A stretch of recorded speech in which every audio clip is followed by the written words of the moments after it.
$6.5 trillion. I'll be done with all these things of begging others for our development. Let's develop with pride. I couldn't agree with you more, my brother. I couldn't agree with you. I mean, you've just said what should be said on top of rooftops by everybody. We are not a poor continent. We must change the narrative. Africa is not the poor continent. It's not the desperate continent. It's not the continent of disease and poverty. We need a different, we are a wealthy continent. And we need to properly value our assets. And I agree with you, 1/3 of the world's sequestration of carbon is in this continent. The world's sequestering 30 billion gigatons of CO2. And we're getting nothing for it. And we're getting no value for it. It's not in our books. It's not in our asset register. Right? We have 60% of the world's renewable assets. We have 60% of the world's solar potential. It is not in our asset book. And that is why we are classified as being this rich when we are that rich. So what we are saying is we're going to drive a new narrative for the African continent. It is our responsibility to do it. Some people may not be happy with it. That's their problem. We're going to do it because it is our place. It is in our place to profile our assets positively. And that is the reason why on Friday, a few hours before I came to open this youth conference, I signed into law the carbon market law in Kenya,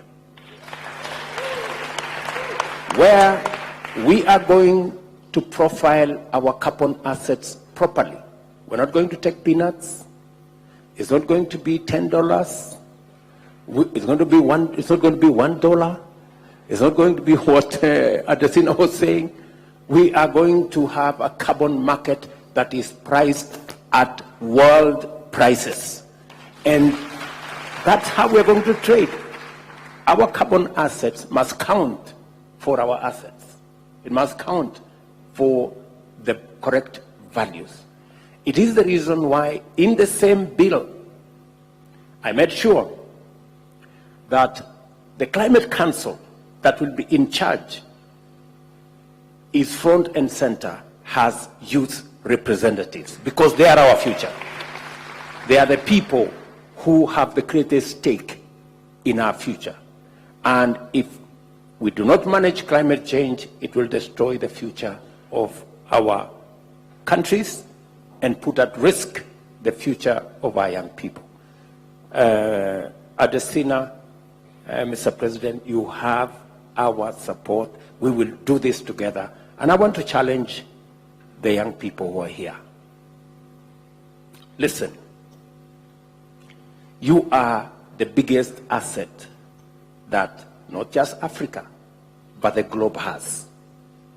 The president, for example, of Germany came to Kenya 2 months ago, and he asked me directly, we need 250,000 young people to work for us in Germany.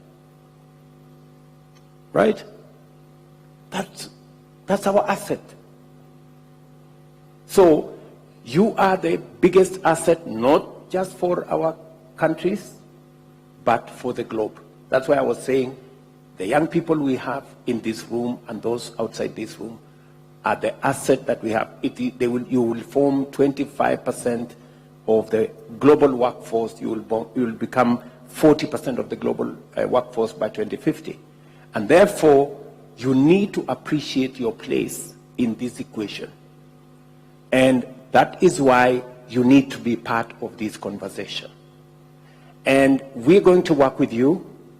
I have undertaken the request you have made that the youth aspect must not just be on the periphery. It must be part of the conversation. And I'm going to take it to the AU that every AU discussion must have youth representatives. I want you to prepare yourselves. I know we have a youth champion, the president of Burundi. We are in discussion with him, and we are going to make sure that the next summit of the Africa Union must have youth, not as being attendees or in the periphery, but with a statement on what they think AU should do, what they think AU should represent as we go into the future, because you are the greatest asset. Secondly, let me ask you, as the young people of our continent, to help us break the barriers of countries and borders of countries that has allowed inefficiencies, that has promoted corruption and impunity in our countries, denying this continent the huge potential that we have. Young people, with the technology that we have, with the communication that we have, with the social media that has broken barriers, we can form one huge movement that will transform our continent and unlock the potential that Africa represents.